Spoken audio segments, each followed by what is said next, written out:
విజయనగరం జిల్లా కేంద్రంలో డిగ్రీ కాలేజీకి స్వంత భవనాన్ని ఆర్ఎండ్బి స్థలంలో నిర్మించాలంటూ పౌర సంక్షేమ సంఘం కార్యదర్శి రెడ్డి శంకర్రావు డిమాండ్ చేశారు. తాత్కాలికంగా పద్మావతి నగర్ 3వ రోడ్లో ఉన్న కాలు హాస్టల్ భవన్లోకి డిగ్రీ కాలేజీని మార్చాలని అన్నారు. ఈ సందర్భంగా సంతకాల సేకరణ కార్యక్రమాన్ని లెక్చరర్స్ సంఘం రాష్ట్ర ఉపాధ్యక్షులు జైపాల్ ప్రారంభించారు. డిగ్రీ కళాశాలకి సొంత భవనం కేటాయించాలి. డిగ్రీ కళాశాలకి సొంత భవనం కేటాయించాలి.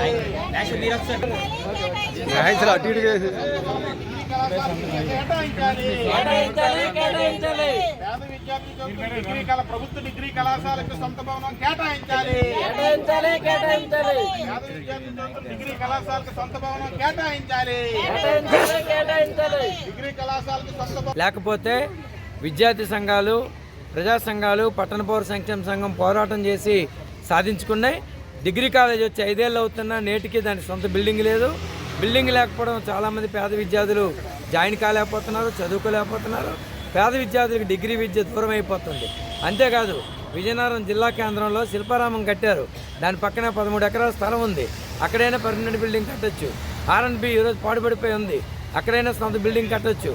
లేదా పద్మావతి నగర్లో ఉన్నటువంటి తాత్కాలిక హాస్టల్ని తాత్కాలిక బిల్డింగ్ అని ఇవ్వచ్చు. లేదా విజయనగరం కోటలో ఈరోజు ప్రభుత్వం అద్దె తీసుకుని ఇవ్వచ్చు. ఇవేవి చేయకుండా కేవలంగా ఈ సంస్కృత కళాశాలలో ఈ బిల్డింగ్ నడవడం వల్ల ఒక పూట మాత్రమే నడుస్తుంది, 2 పూటలు విద్యను అందించే పరిస్థితి లేదు. ఆ రకంగా SC, ST, BC, OBC, minority వాళ్ళకి తీవ్రమైన ద్రోహం చేస్తున్నాయి ఈ పాలక వర్గాలు. అందుకని తక్షణమే డిగ్రీ కాలేజీని వెంటనే సొంత బిల్డింగ్ ఏర్పాటు చేయాలి. అలాగే ఆర్ఎండ్బిని విద్యా హబ్గా తయారు చేయాలి.